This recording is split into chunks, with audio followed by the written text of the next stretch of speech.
Who would be a Wolves fan, eh?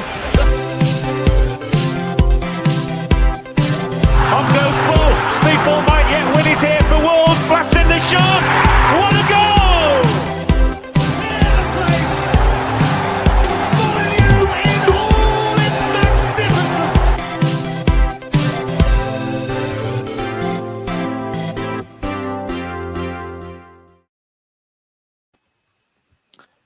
Good evening, Wolves fans. As you're all coming in now, I can see quite a few already watching us live. My name's Ed, here to introduce and to host the Wolves Fancast. It's not an honour tonight, I'll be honest, to do a 4-2 loss at home to Bournemouth. With me, we've got Ishan, we've got Gav, and we've got Rich. We'll jump straight into it. The comments are already flooding in, and you don't need to be a mind reader to know what most of them are already saying. So we'll get straight into it. Just a bit of housekeeping first. We'll say thank you to our Sports Social podcast network that we're a part of, and our friends over at FCQUIZ.APP. If you aren't in the Fancast quiz at FCQUIZ.APP, it possibly is the highlight of your week with the way Wolves have been playing recently. So if you're not part of that community yet, get stuck into it. So, right, talking of getting stuck into it, as people are already in the comments with certain people within the Wolves franchise right now. Looking at this team, for those that are listening on the podcast later on, the lineup was unchanged from the Fulham away win in the Barney-inspired purple/pink jerseys. But going to you, Gav, what were your thoughts pre-match with the no changes? Happy? Oh, Gav, you're on mute, mate, I think. You're right, yeah. There we go. It's I think initially you couldn't really fault the no changes really, because like they say, if it ain't broke, don't fix it. But at the same time, only one recognised centre back again. Obviously beforehand we didn't know if Dawson or Bueno were 100% fit. So in that scenario, I mean, I would have put one of them in myself. But I understand why he wouldn't want to change it. But overall, it was okay. I wasn't really too concerned about anything besides, obviously, the centre-back issue. Yeah, how about you, Isha, mate? Yeah, I agree with exactly what Gav said, to be honest. But what you got to think about as well, the reason why he probably didn't want to change the centre-backs is because he hasn't got any. If one of them gets injured again, then we're back to square one, so... Yeah, but he had both of them on the bench, didn't he? So it was a bit like, if they're good enough to be on the bench, you would have thought at least one of them would have been fit enough to start. And obviously, I think Ed, you'll probably go into it after the game about Gary O'Neill's post-match comments about Dawson and his fitness.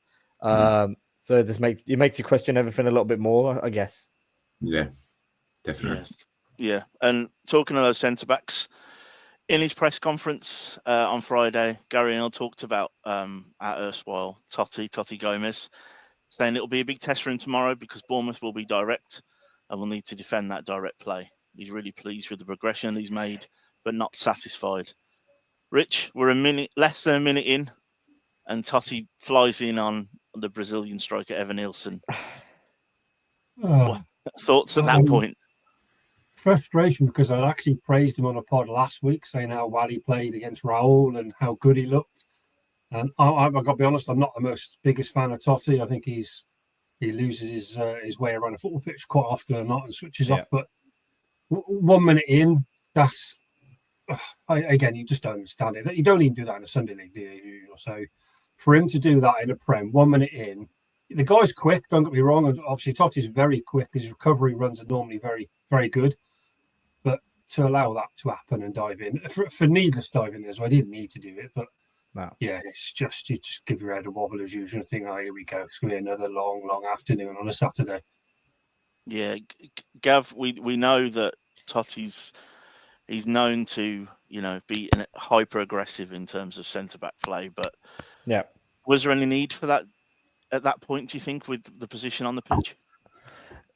No, not really. I think when people see the replays and stuff, you don't realize how close to the byline Evan Nielsen was before he even put that challenge in. You know what I mean? I think if he was like more central towards the goal, you'd be like, okay, you know.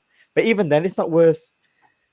It's not worth risking, is it? Really, at the same time, you know what I mean. So it was a daft decision, and you know, it set the tone for the rest of the game, in my opinion. After that, yeah, it definitely did. I think it was one of many mistakes we'll cover tonight.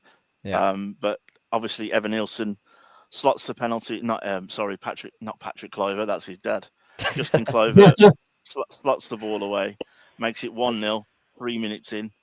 Of course, there was a slight delay for a VAR check, but within 3 minutes, we're 1-0 down. I don't know about you, Isham, but one thing I was confident on is that we score goals this year. We're quite up there with the amount of goals we scored. Yeah. Going into obviously we make it 1-1 very quickly with Strand Larsen in the 5th minute. But are you thinking, what are we doing now? Or is there plenty of time left? Well, the truth was, I wasn't actually watching the game at the time. I was out of the house. I came back to the house, looked at my phone, and I saw 3-1, and I thought my phone was glitching. So then I put the game on, saw it, and I wasn't too happy, to be honest. But yeah. So what was the question again? I forgot. My bad. When we're 1-0 down with a minute to go, with the way we've been playing at the minute, are you worried that much? Not really, especially we've got plenty of time. Not really, especially with Wolves, we can put goals away. I'm not concerned about that. It's the problem is with Wolves at the minute is the goals that we concede, and I think that speaks for itself. Yeah, and Little Dan has done an amazing job with the prep for tonight, and so for those of you watching, top of your screen there, you'll see Bellegarde's cross, and it's a good old-fashioned centre-forwards goal with a header from about 8-9 yards out. Rich, as a towering man yourself, mate, are you happy with that goal? What I think you're 6'10", 6'11". Only 6'5", mate. Yeah. I actually put it in a group chat yesterday saying, "What a shock! We've crossed it into the box and a big man scored with a header because we don't cross the ball to Strand Larsen ever." And then we wonder why he doesn't score with his head. It's like, there's a winger that can cross the ball all of a sudden. So, also, isn't that the first thing Bellegarde's done this season as well? So I'll give him a heads up for that. Fair play. Which is good. That cross and the Forest goal, I think. We are scraping the barrel at the minute with. Pretty much, yeah. Great header though. You can't. He's broke past the guy, marked him in front of him, got in front of him, won the header, bottom corner, great finish. Thinking, okay, here we go, and then we can actually, like Ishan said, we can score goals. We just can't stop bloody conceding them. But at that point, I wasn't too stressed. I was quite, okay, we're back in this now, and this is all right. Yeah, the mood in the in the Billy Quiet where I sit was buoyant after that. We just thought, this is it now. We'll just kick on. It's good old Sunday league. It's 0-0 now. We'll play like nothing else has changed. And 3 minutes later, Gav, their left back, waltzes in, and again, credit to Little Dan. If you look there on the screen, we are all over the place at the back. We seem to have no defenders in the right places, and then maybe the first of quite a few mistakes from Jose Sarr for us to talk about getting. Is it harsh to call that a mistake, getting beaten at your near post there? No, I think I know Richard's a goalkeeper, so I think I'll let him have this one. Yeah, Rich. Maybe I should have come to you with this, Rich. Yeah, I'll give it. Yeah, obviously being Brent, front post getting beaten is an absolute sacrilege, but that's high and right. That's almost impossible to save that. To be fair, it's one of them. You don't really get him in top of the net, but it's got a slight deflection, I think, as well. It's only a smidge, but enough. But yeah, it's just poor defending. I don't think I'm going to blame the keeper on that one for sure. But yeah, like you said, miles of space, no one marking him. Yeah, just for those again watching on YouTube here, we've got the video there, and we are chasing shadows there. Gav, thoughts on the defence then, mate? Maybe instead of the keeping. I think, to be fair, you've got to give Bournemouth a bit of credit because it was a good move in the whole thing. I mean, Evan Nielsen did a little backheel to put someone, in someone's path for them to run onto it. The left backs overlapped at the right time. He's hit it well. I know Rich was talking about the deflection, but he put a lot of power behind that shot. So even the smallest little deflection is going to make a big difference, isn't it? But I think to be fair, like from our point of view, we're going to look at it and we're going to be like, yeah, you know what? We're like headless chickens chasing shadows. But I think you do have to give Bournemouth a bit of credit because it was a well-worked move. Yeah, and I think for me, the worrying thing there was potentially not the goalkeeping, but it was just we were chasing shadows, as you could see on that little clip there. And then we have this. And this is where I mean, Ishan, you're checking your phone and wondering if it's glitching. I was wondering if my eyes were glitching at this point. We do the passing around at the back thing, which is very in right now, and it's called. And if you watch any football today, it's caused Villa some issues today. So that's that's a silver lining of some sorts for us. But there's a Jose Sarr passes it to Totti. Totti kind of shits the bed a little bit, for the want of a better phrase. Isn't too sure what to do with it, then passes it back to Jose Sarr on his left foot. And Evan Nielsen, who, without trying to be disrespectful, he's very busy. He's flying around Ishan and he gets in front. Is there any chance that isn't a penalty? Oh, it's definitely a penalty. I don't know. Yeah, it's definitely a penalty, 100%. Yeah. But once again, it's a poor mistake. And with the last goal, if Lamina made a mistake, then fair enough. He's the centre mid playing centre back. But it's poor defending once again. It's like they're playing with hot potato, trying to get rid of the ball, and then making very, very poor mistakes. And I don't know what Sarr was doing, but I'm sorry to go off topic here, but I don't understand why the club, instead of getting a centre back, they spend £10 million on another goalkeeper and then keep on playing Jose Sarr. I don't understand the thinking behind it. Yeah, but I think I don't think that's off topic, to be honest, Ishan. We've been debating which keeper, why, Sam Johnson's illnesses, whether they're legitimate or not. It's been a sideshow to a season which has been full of them so much that it probably isn't helping what's on the pitch. No. Yeah. And we do bring in this £10 million goalkeeper who didn't want to be number 2 at Crystal Palace to ultimately become number 2 at Wolves, and he was brought in with the express decisions that were explanations that he's better with his feet than Jose Sarr. And are we seeing that, Gav? Do you think we'll see Johnson then coming in? We can use this as a good tangent. Where do we think? Yeah, it's a strange one, really, because I think Johnson got dropped. I don't know if he got dropped or if he made or if he got ill, hence why Sarr came in. But it felt like he got dropped after I forgot what game he was, and he had a clanger, didn't he? Brentford, yes, correct, yeah, the Brentford game, and then Sarr's come in. Now it's almost as if like Sarr might have lost the shirt. I wouldn't. It's a bit harsh to say that, but the difference between Johnson and Sarr is Johnson is a lot better with his feet. I think the margins between the shot stopping is minimal between the pair of them, really.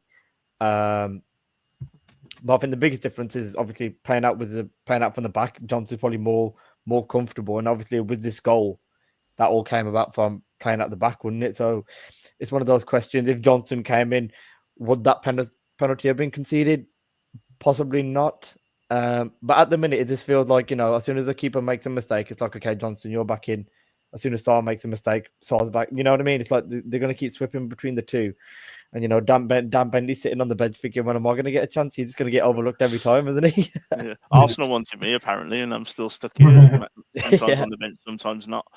And long-time watcher still has put in there the risk versus reward of playing out from the back is not checking out. And I don't think that's Wolves specific. I think there's an awful lot of teams that are trying to do this at the minute with maybe the wrong players. And I think is there a conversation to have that, our more ball playing centre half in Santi Bueno, who seems to have been who obviously picked up a knock and then didn't play at all yesterday. Is he sort of the answer long term, do we think, to this? Were we missing Ishan 2 proper centre halves? But yeah, definitely. And problem is when you get when you have the squad that we have, there's certain positions where you need backups, and it's being exposed with Wolves that we've had injuries, we've sold players and haven't replaced them. That's why we're having to play Lamine at centre back, because we haven't replaced them because the ball's not spending money. So yeah, they've got to start fixing up. They really have. Yeah, and in light of fixing up, obviously we're 3-1 down at this point. The Billy Quiet, where I sit, is not exactly known for its visceral anger, but there were a few people saying can you stop swearing? There are little kids around. And one bloke was told what to do with that I can imagine that suggestion, and told it was football and grow up, and we 3-1 down. But that wasn't the only altercation that happened in the stands. For those watching on YouTube and Twitter and everywhere else, there was an altercation between a Wolves fan and Jose Sarr towards the end of the half, which spilt over into the end of the first half. Is this just, Gav, I'll come to you, mate, is this just a culmination of we need someone to blame, everyone's really unhappy, we're not where we want to be, or is there more specific concerns with Sarr on his own, do you think? I think it's one of those where, because he's so close to the fans, he's the first player these people see, isn't he? So Sarr's the only one that's actually going to hear these comments and will be affected by him. So it's strange, really. But I think Sarr's been having. It seemed like he hasn't been very happy with the fans for a while. I remember against Crystal Palace when we scored the equaliser, he's turned around and told the fans to F off, hasn't he? Like on the camera. So I think he has been a lot of, there's been something bubbling with him, to be fair, and like going on. But I think he's done us a favour, to be fair, Sarr has, because I think someone in the group said that the fan that got arrested was the geezer with the mask that wears the mask all the time. So yeah, we probably got the Jose Sarr for thanking us, saving us the embarrassment every time we're on Sky Sports. Yeah, people like that always get found out, don't they, on the fan cans and things. Half time then, Ishan, I'll come to you. You're Gary O'Neill, right? You've had your 15 cups of tea. There's only 5 more to go. What are we doing at half time? What are you saying? What are you thinking?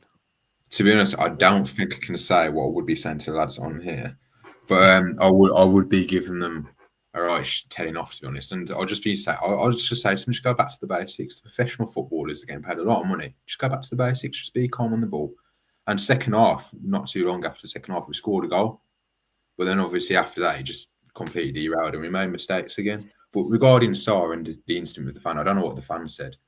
But if you're footballing and you make mistakes, especially with a team like Wolves, you should expect to get some stick and you should be able to deal with it a lot better than that. They should be professional at the end of the day. Yeah, there are some rumours about what was said. I'm not on Twitter, but through the wonders that is the group chat of the Fancast, there are different versions of what was said.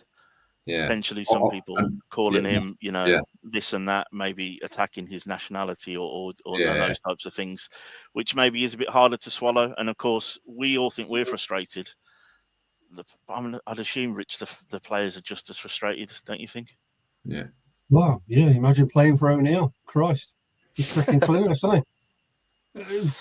The old tactical genius, but it couldn't set jelly. We haven't got a clue in any position. No one wants the ball. It's proven that by trying to play out the back like City. We couldn't be further from Man City. We don't want to be Man City. No. We don't need any charges or anything like that as well. So, yeah, for us, it's just, like Ethan said, just play the basics. Well, we can't even do that. First minute of the game, defend. No, we can't do that. And, the penalty decisions, you think, oh, my God. The second penny you just laugh about because it's just stupid. Realistically, that shouldn't happen. Yes, he might not see him, but it's a pen. But again, that's two goals that we could really not, give away if we were just concentrating and we're on the boil. But we're not. I don't know whether they were still in London as of last week, enjoying life because falling away from home was amazing. Think, okay, this has saved O'Neill's job for a couple of months again. No, straight back to earth. Literally a week later, clueless in every area, bar Strand Larsen, pretty much. Couldn't keep the ball. To be fair, even Andre actually was quite a few stray passes, which is, from what we've seen from him in a short period of time, is very unusual. So, again, pressure maybe. I don't know. I think we're just so off it, and I'm dreading Everton this week, to be honest with you. Yeah, we'll talk about the upcoming fixtures later on, but maybe one shining light before we get stuck into how it all ended and then where we think we're going to go from here, because the comments are streaming in, guys, and I'll try and get as many up on the screen as the lads are talking through their thoughts on it.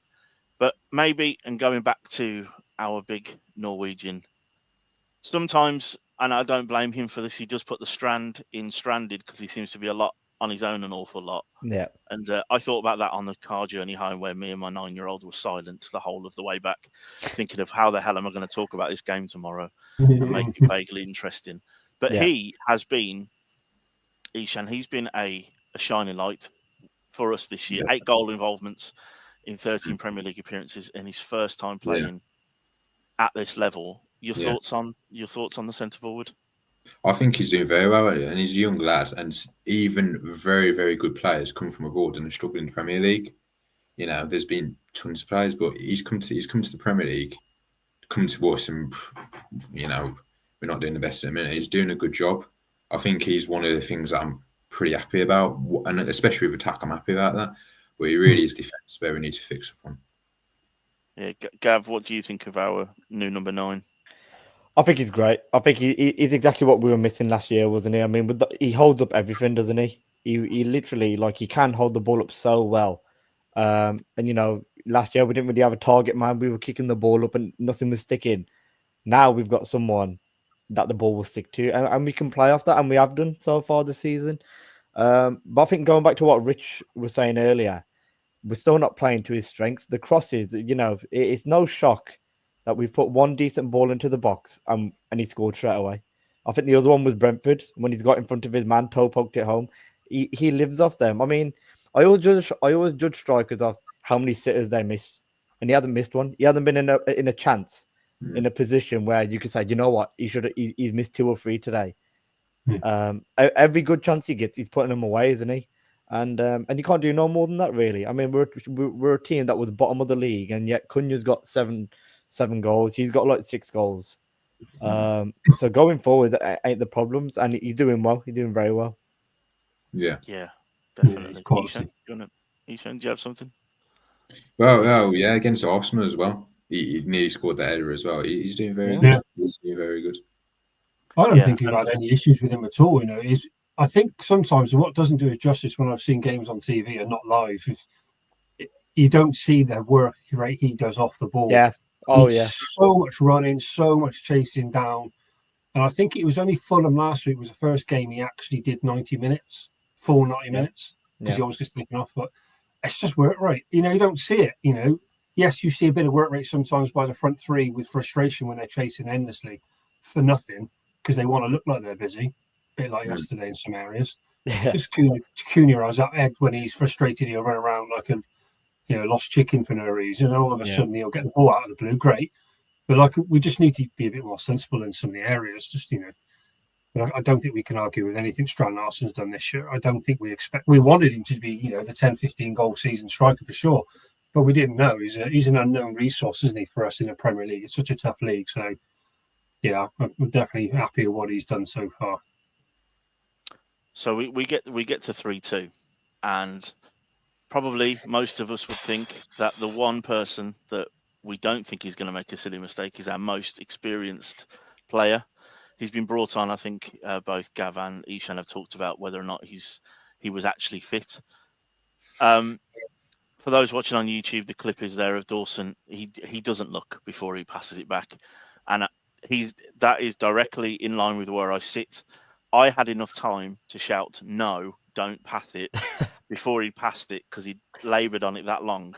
And I saw the centre half, and I am, you wouldn't want me in your 5-a-side team. And if I can see that, you can't legislate for those kind of mistakes, can you, Gav? Not from your most experienced players in particular. Yeah, absolutely. I mean, I know a lot of people, and me myself included, have been quite critical of Gary O'Neill. But when it comes to stuff like that, you can't compensate. They don't compensate and work on the training pitch for those mistakes that happen, do they? You know what I mean?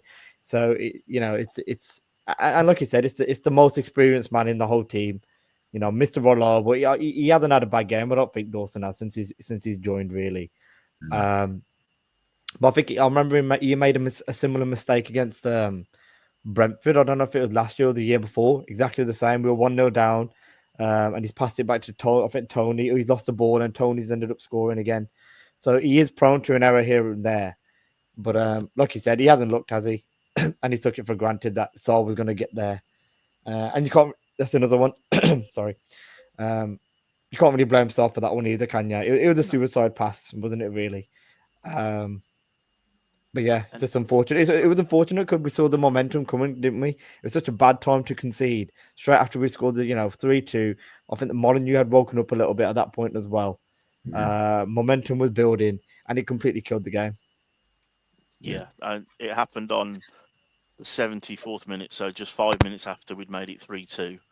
And one of the things that I was thinking about after the game is, and I think one of the comments here is from Dav Flav. Gary O'Neill was pulling formations out of a hat yesterday. Players must have been confused. So my 9-year-old said this is like playing FC25 when you go all out attack and you haven't set the tactics up. So you don't know who's playing where, and every now and again you might have like Andre playing centre forward because you've just sent everyone forward. Yeah. There wasn't really an option for Dawson to play the ball anywhere else but back because of the substitutions we were making. And let's address the elephant in the room. Thoughts on the second half and how we were coached? Because I think we can talk about the first half. We've made mistakes. One real bit of class gives them their goal from Kirkes. But then in the second half, Ishan, we are just chasing shadows, and the formations, it didn't make sense, did it? No, not really. To be honest, I don't get what Gary O'Neill was doing, but the only thing I would say is obviously behind the scenes, he has been Bournemouth's manager before, so maybe he had an idea of what to do here and there, but I don't know. I can't really defend you on that one. No. Rich, where are we on Gary O'Neill now? I was going to first go back to the Dawson mistake. I blame both of them, to be honest, for it. It ain't just one way. If you're a goalkeeper, you look at any back pass, it's never passed towards the goal. It's either away from either side of the goal. To purely stop it, if the keeper ain't concentrating, going to go straight in. But obviously we know that he's so poor with his feet, he cannot take that with his left foot. So he has to then try and spin and do whatever. He's not confident. So again, you're passing him back to a goalkeeper that has clearly made a couple of clangers in the game already. A few more mistakes. His confidence is even lower. He's tried to grab someone in the crowd at half time. It's all just like, oh, Jesus Christ. Why not just sub him? Just get him out of the game, take him out of the game, and then that mistake potentially isn't there for the rest of the game to alleviate that issue. But again, because O'Neill doesn't like to make subs, we can't do that. Clearly, he had lost his head because you don't go in a crowd for no reason. Yeah. So that's clearly in his head as well. It's like, well, right, let's just carry on then, just leave it as if nothing's happened. But he ran over, but yeah, so for me, it's just pointless, really pointless football we're currently playing again. We're frustrating our own players, we're frustrating our fans, and we've got a tactical genius, as they say, as a coach, who really doesn't have a clue still what his best formation is. We don't have an identity still, which is mad. And I got to be honest, I think every team in the Premier League or country coming up to play us must be laughing. Hoping there next week is us, because we don't know how to defend. Yes, if they can hold us up a goal or two, they're going to score 5 or 6 against us every week. That just seems how it feels. It's just, last week was an absolute blip of genius on our part.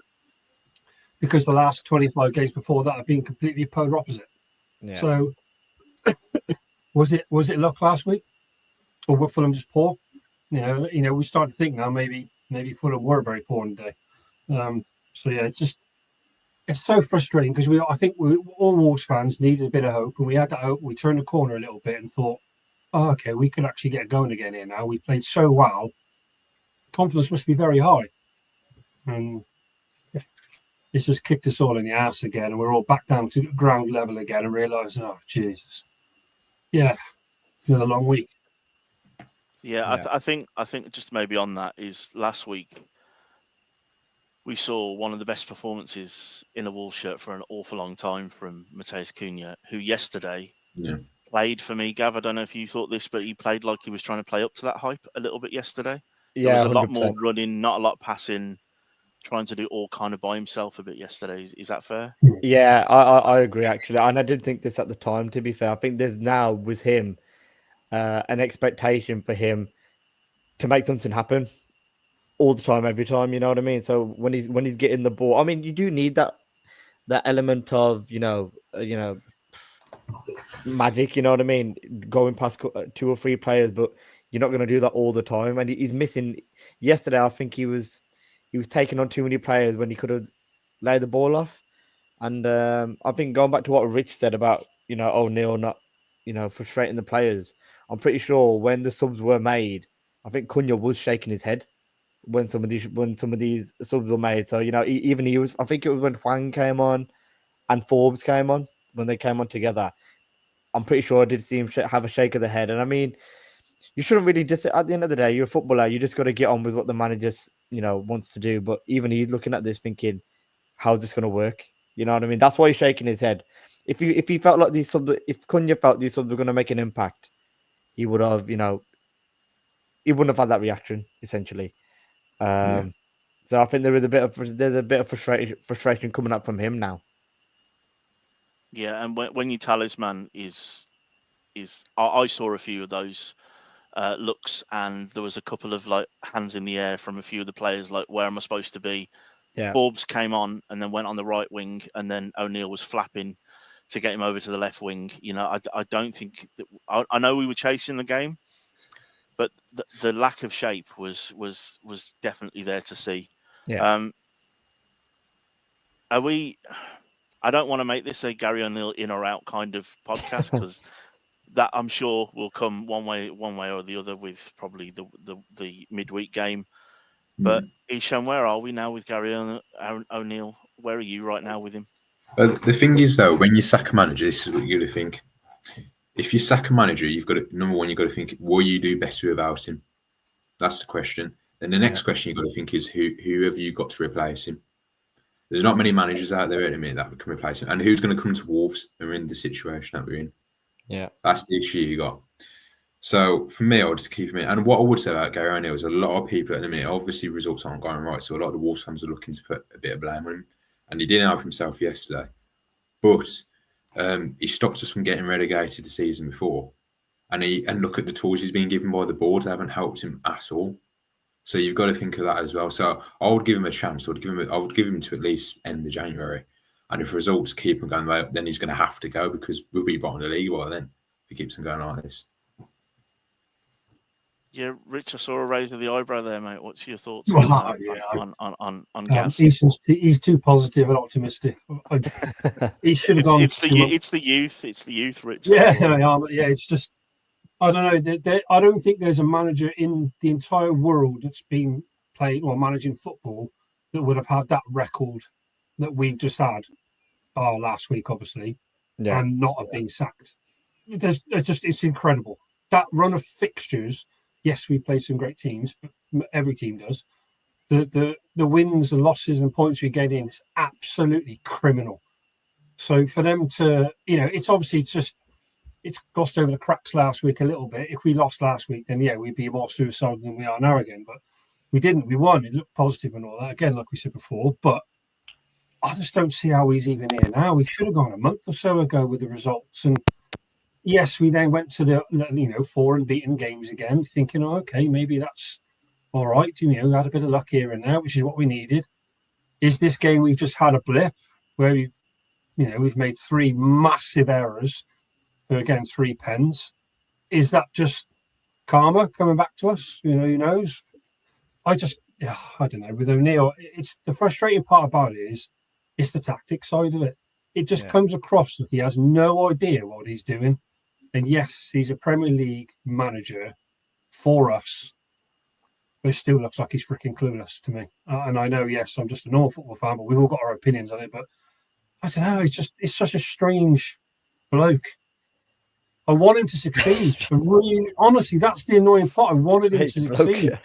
Yeah, he's a nice bloke. I got nothing against him, but he got really run out of Bournemouth for very little. But again, they've upgraded with who they've got in. Fair enough, but that's what we potentially needed to do. But I think Isha's right though. What's out there? Is there someone better? You'd like to think so. There's got to be a few on the market. Potter probably being the one really that is maybe there for us, but obviously a few last week have got new jobs, but they ain't going to come to Wolves. That's the issue. Do they want to come here? Probably not. And I think with us at the minute, I think I was talking to someone yesterday.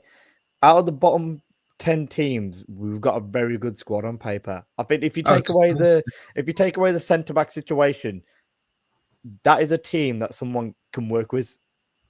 Not compared to like when Lopetegui came in and he was trying to sign in Cunha, Gomez, and all these other players. That is a very good squad for someone to take advantage of if they know what to do, in my opinion. But where I say it, I'm in both camps for me, because I was talking to someone at work. I was like, he did very well last year, Gary O'Neill. Considering that we had no expectations with him, really, did we, when he come in terms of what he was going to do? And we did in fact, for half the season, he exceeded expectations. Yeah.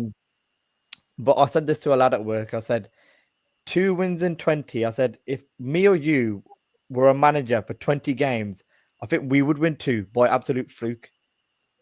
I said, if we went to the training ground and they said, lads, I'm going to set you up 4-4-2 and steal what you want, you'd win probably 2 games at least by fluke. Even if it's an own goal in the 90th minute, you'd probably win 2 by fluke, wouldn't you?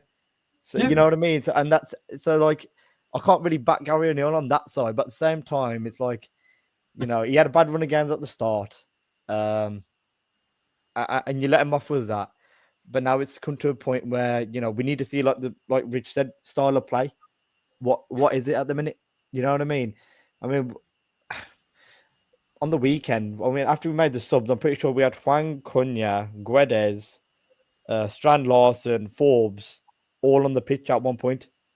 Yep. So unless he's playing 6-4-3, 3-3-6, I don't even know what the formation would be in that sense. I don't know, but you know what I mean? That it reminded me of when Bruno Lage went 2-0 down against Brentford, and he did exactly the same thing. He just threw all these players on, thinking something was going to change, and nothing did really. But at the same time, like Ishan said, who's going to come in? You know what I mean? Like I said, we've got a good squad. Someone might look at it and fancy it. You know what I mean? It's we're still an appealing club to a certain degree. But would someone want to come in now? It's a different question. But if I may say something very quickly, the problem, another thing that we've got as well, and the blame once again goes back to the board, is if we would have sacked him earlier this season and then got a new manager in that could have had a few weeks before we're halfway through the season. If we sack him now, we're getting a manager in who's coming in halfway during the season. We're in the bottom 3 now, and we expect a magic from him. It's not going to happen.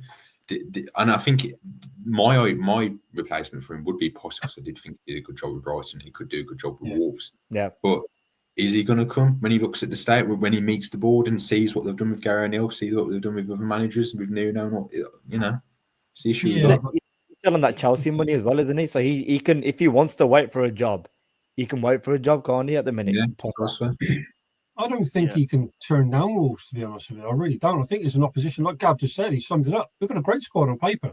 Yeah. I think if most managers didn't have a job and went, I can't go in, it's not like, no disrespect, he's not coming into something like a Derby County or a Leicester, when they've come up and gone, they've literally got championship players, and that is what they've got to deal with. That we've got some absolute superstars that we'll probably be lucky to keep in January or the next window. That'll be the issue, to convince whoever's coming in is that we'll keep them. But we have got some absolutely unreal players. Yes, we've got a bit of tripe here and there. Every squad does. They're squad players. But I would agree with all of you on this one. I think we've got enough to do and attract any manager to come in. I think he kind of summed it up there. It's like it's the board side of it. How is the board going to let someone in? Go, yeah, we'll bring him. You can bring whoever player you want in, as long as I want him. If you don't, that's the problem we've had. Is that Jeff seems to be, you can bring him in. Well, I don't want him, so you're not having him. Have this bloke. You don't need him, but you can have this bloke. But we don't need him. I think whoever brought it up to start with is about, obviously, the Sarr potentially leaving and Johnston coming in. I believe it was the wrong way round. Johnston was coming in and was told, you're definitely number 1. Sarr then supposedly went to the board and said, what the hell is this all about? You'll get a new keeper, which was told to his face, no, I don't know what you're on about. Hence why Sarr went, hang on, what's going on? Next day, Johnson signs, and then Sarr all of a sudden trying to go to Saudi, purely because they've lied to him, which is why he lost his head for a few weeks. which I completely get, but then vice versa for Johnston now. He's, kicked the toys out of the pram because he's now number 2, which is what he's been told from day one he's not going to be. Yeah. So we're our own worst enemy, and unfortunately it is all back down to the board again. The lies that we're telling our managers, which we've done for, the last 4 or 5, we've taken away deals that they wanted or not given them the players and sold constantly. It's just an absolute shower of something, and it really is. It's I think the one thing that I think we are just talking now, just what ifs. I think that the reason why Potter would be, if we were to have a, no pun intended, a magic wand, and he could come in, is the brilliance that he has is that he has had that Brighton model which is realistically what we're trying to do with getting players like Andre, Joao Gomez, Cunha. You sign those players, you give them the shop window, you have them for 2 or 3 seasons, and you sell them on for massive profit. But the difference there is that the money's ploughed back through the team, and we don't seem to see that at the minute. And it's only when things get desperate, like the Lopetegui move, when he came in and said, well, I need some players. So we actually spent money that we apparently didn't have in the summer, in January, to keep us up. I'm, the comments are, and you wouldn't be surprised to see that most people are Gary O'Neill out. I'll flick some of them while we talk about the fixtures coming up. But I have a foot in both camps at the minute. I have stood up and shouted at him on the pitch. I had a rant a couple of weeks ago about we have no style of play in a podcast that Stu masterfully calmed me down through. I don't know how I feel right now, but I think Ishan hit the nail on the head, is who comes in next. Because if it isn't someone like Graham Potter, if it is someone, and it's someone, I think it's Neil White in the comments has talked about Moyes being in the. If we get someone like David Moyes in, it's a short-term thing, right? We've got a year, 18 months before we all get bored of his dirge. He might keep us up, but then it'll be really boring, and that'll be the same thing we have with Nuno, is how long can we be pragmatic for? We need somehow the board to think longer and bigger picture rather than every year. How do we keep us profitable? The only real way to keep us profitable is to keep us in the Premier League, and the only way to keep teams in the Premier League is you have to recycle players, you have to bring in new talent, you have to, like, everyone that has any kind of Wolves connection knew we needed a centre half. I think it was the first thing Ishan said on the podcast tonight, and we still haven't got one, and we're playing a semi-attacking midfielder now as our centre back. It just doesn't. I think 123 North Street here. The team has no leadership. Jeff Shee and O'Neill, why not now be sacked? I don't think he'll be sacked. And I don't know if you guys agree right now, because we have a game on Wednesday. It's a really short turnaround. I don't know if that plays into it at the minute. But thinking of our upcoming fixtures, and again, Little Dan has put things together for us here. We're currently sitting 18th. Crystal Palace, Mark Gahey, Uncle Mark finds a cross out of nowhere for a centre half yesterday to set up a goal, which puts us back in the bottom 3. And our fixtures coming up it's Everton on Wednesday. Then we may or may not see Lopetegui, and then it's Ipswich and Leicester before Man United. We are December. Is it do or die, Gav, for not just Gary O'Neill, but is it do or die almost for Wolves as well? Yeah, I think you got to say it is, to be honest. I mean, I've got no hope for Everton. To be honest, I think we're going to go there and lose. But I'm really superstitious about these sort of things. I think Everton, they've had a bad run of games. They've got to, we were looking at Southampton as our first game to keep us ticking over, our win to keep us ticking over. I think Everton are going to be looking at us in the same way, getting 3 points there just to keep them afloat. You know what I mean? You always have that one team that you normally look at and you end up beating. As Southampton, theirs will be us.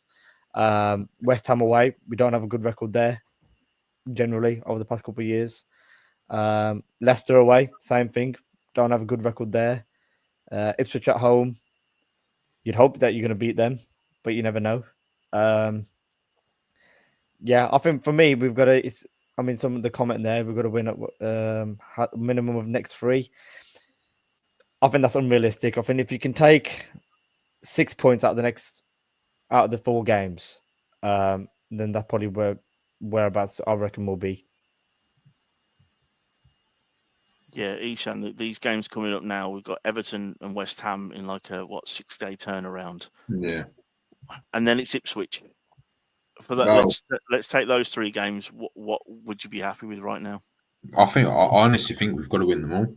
We've got to win all the games, or else there's a good chance, we could be getting relegated, and I don't want to say that.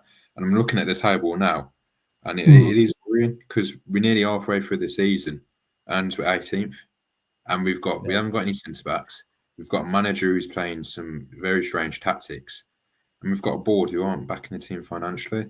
So I really do think we've got to win all those games. But I think the only good thing about this season for Wolves is that we've got Ipswich and Southampton who are absolutely shocking, so they might go down. And yeah, we've only got to beat one more team just to stay up. That's the only chance we've got.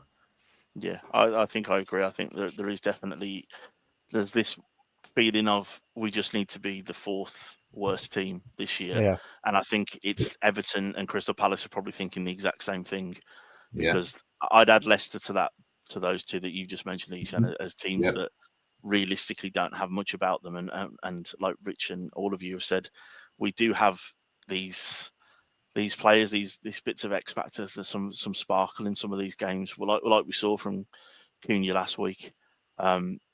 Going into the Everton game, they did lose to Man United, but Man United, after a couple of weeks with their new chosen one, or whatever he's given himself, Ruben Amorim's given himself this name.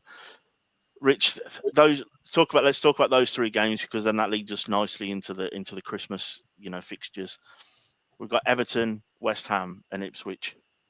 Do we need to go unbeaten? But then 3 points, that's probably not enough. So do we need 7? Well, I think Ishan's right. We need 9. I don't see anyone below Villa in 12th. I'm looking at the table now. Villa are 12th. You've got Bournemouth, West Ham, Everton, Leicester, Palace, us, Ipswich, Southampton. On paper, our squads are better than anyone in that little section. By I'd say a mile. Yes, am I biased? Probably, yeah. But I think even some pundits will look at it and go, the squad they've got is pretty good. But we don't really have a direction of play. We don't have a style of play. We can't defend. And I think someone's put it in the thing, Andy piece, pragmatic or shipping 3 goals a game. Well, yeah, that's the one, yeah. So, yeah, we ship 3 goals a game. So what's the goal difference wise? I know we're only -10 and that, but how many have we actually conceded compared to the other teams around us? That would be my concern. Yeah. And I don't think it's even going to be a goalkeeper difference. But we have to win the next 3 games. But first thing is we need to win the next one, and then win the one after that. Because we can't worry about, Ipswich, the 3rd game down. We've got to focus on trying to beat Everton, who were pretty average, to be fair, today. I did watch that. But again, like you said, I think, new manager bump for United. They strolled it, really. But they're a difficult team to play at, obviously, especially up at Goodison as well. It's never a fun place to go play. But again, they're a team that are beatable. They've only won 2. We've won 2. They've lost 6. We've lost 8. It's small margins, but a couple of wins. Again, you look at then the last. Obviously unbeaten in 4. You lose yesterday. Maybe a couple more wins or a couple more. See if we go 3 unbeaten. Ideally with a win and a draw, whatever you're in now. But you could push yourself back out of the relegation again and have a bit of sweat off your brow and think, okay, we're not looking over our shoulder thinking we're going to get, bummed every week, basically, and not have an answer for anything. It's so stressful being a Wolves fan always. We're fully aware of this. We signed on this from birth. We knew it was going to be hard, but it don't have to be this sudden hard. We're our own worst enemy, and that's the frustrating part from yesterday. There's 70% of the stuff that happened yesterday that went against us was our own freaking fault again. Yeah. You can't do that in any leagues, especially the Prem. It doesn't matter who you play. They will take their chances, and fair play to Bournemouth. They showed up. They had a game plan, which is more than us again. But anyway, I digressed as usual. But yeah, we've got to win 3 in a row. But let's start by beating Everton, or at least going undefeated up at Goodison and coming back with a point and thinking, well, okay, maybe a clean sheet. Jesus. They're few and far between in the Premier League anyway, but even harder for us. But yeah, it's going to be a stressful Christmas for us, I think, at the moment. Yeah. So what you're saying is we're taking it one game at a time. We are. I think we have to. I don't think we can look. Yeah, I know. I just generally don't think we can look too far in front because we don't know what Gary Neal's going to set up to do week to week. Well, I don't think he knows personally, but I just don't think we need to worry about Ipswich and West Ham because we've got tears to cry. Hopefully not on obviously on the next game like against Everton. So for me, it's one at a time. I know it's a cliche, but that's what we've got to do. It's just frustrating, but we need to somehow shore up the defence, find someone who wants to play centre half with Bruno, to be honest. Who that's going to be, I don't know. I know we're not fit, but I'd take a semi-fit Dawson than most players right now. It's just, I don't know. It just gets a bit stressful, doesn't it? Yeah. I think people in the comments, guys, I see it all, people saying, there you go, there's ambition, being the 4th worst team this season. I think context is huge on that. That's not where I was at the start of the season. When I did the preview show with Little Dan and a few others, I was trying to tout us as, we have that stardust. Why can't we push for top 8, and be one of those teams that sneaks into Europe? That's where I thought we were going to be. But context is everything. Context is king right now. And right now, what we need to be is better than 3 other teams. And if we can sew that up by the end of January with a couple of new signings, maybe potentially a new manager, who knows, then maybe we can see what the future looks like. But being a Wolves fan should be hard, not impossible. We'll finish on something maybe slightly lighter note. One thing that we are known for at the Wolves, as well as sometimes being, as all football fans can be a bit fickle. But how about this for some ingenuity? Guy in the North Bank trying to put off Clivert taking his 4th penalty, dropping his kicks. Getting everything out, and for those watching, I'll play it again because it's at least something funny to finish on. Unfortunately, it didn't work. Whether or not that was because Jose Sarr took a huge bump on the noggin before it was taken, or just because Justin Kluivert was ruthless from the spot yesterday. But at least, Gav, we have a sense of humour, right? Yeah, well, at least someone in the stadium was committed that day. Yeah. So I'm not too sure we're doing a preview show before the Everton match, so I'm going to spring this on you guys now before we finish up. Yep. And again, it's amazing. We've got sort of almost 1,300 people watching us right now. So one thing that is good for the numbers and is good for content is when we're not doing great. So if you are, certainly if you're watching on YouTube, do drop us a like. There's 100 or so of you, and there's never that many likes on it. So yeah, push it out there. Hopefully you see us as one of the Wolves channels that's, keeps it real, doesn't have you clap when we need to. Shout stuff out when we need to, and praise when we should as well. But coming to you, Gav, then, mate. Quick prediction for Everton. Everton away. Wednesday night, I believe. They've lost 4-0 today. We've got the meeting of 2 English managers in the Premier League, which is a bit rare. Thoughts? Like I said earlier, I think they've been on a little bit of a bad run, haven't they, Everton? I think the fans aren't, they're slightly. I mean, Everton, their fans turn all the time, don't they? To be fair, it doesn't take a lot down there.